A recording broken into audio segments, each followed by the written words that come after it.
Welcome to AP Psychology. Today we're going to talk about the cerebral cortex.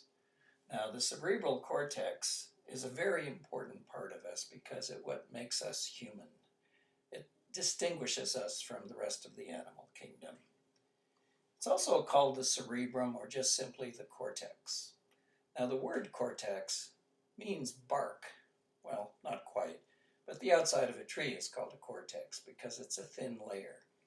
And in this case, the cortex is a thin layer that covers the rest of the brain. As thin as it is, the cortex is responsible for the very highest levels of human thinking. And because of its color, it's called gray matter. The stuff underneath the cortex is called white matter. There are about 20 billion neurons in the cortex, or about 25% of all brain cells. These cortical neurons have many connections, estimated to be as high as 100 trillion. Yes, I said trillion. And that's enough for an entire lifetime. So why don't we take a look at a cortex and explore a little bit more. So here we have a top-down view of a cerebral cortex. It doesn't really look multicolored like that.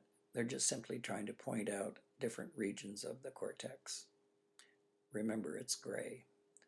The striking thing is that there are two hemispheres, the right and the left hemisphere. They look like they're identical twins, but as we'll see, they're not quite the same.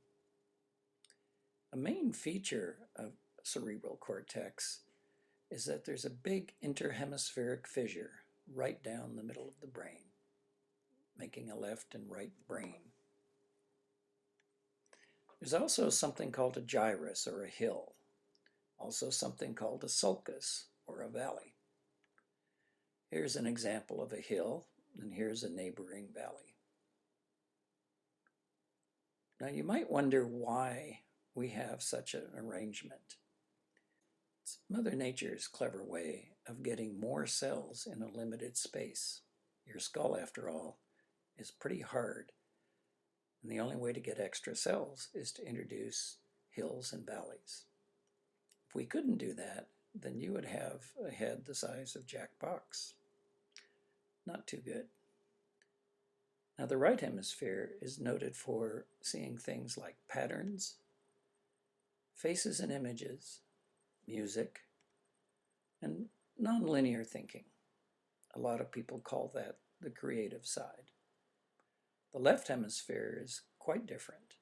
It's responsible for language, logic, math, and sequences. And you could see why some people call the left hemisphere the analytical brain. In truth, they're very much working together. Although you can't see it, they are connected by a body called the corpus callosum. We have to go inside the brain to actually see the corpus callosum. We've cut the brain in half here, and we're looking at a right hemisphere. That body colored in red is actually the corpus callosum. In real life, it's white, and it's very, very hard because of densely packed fibers.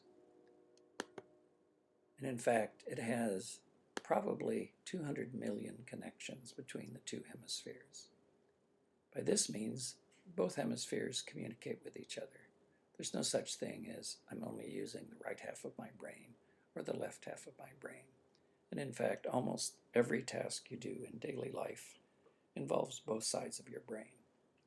So the right and left hemispheres talking through the corpus callosum is what coordinates your brain. In the next video, we'll probably look at the functions of the various lobes of the cortex.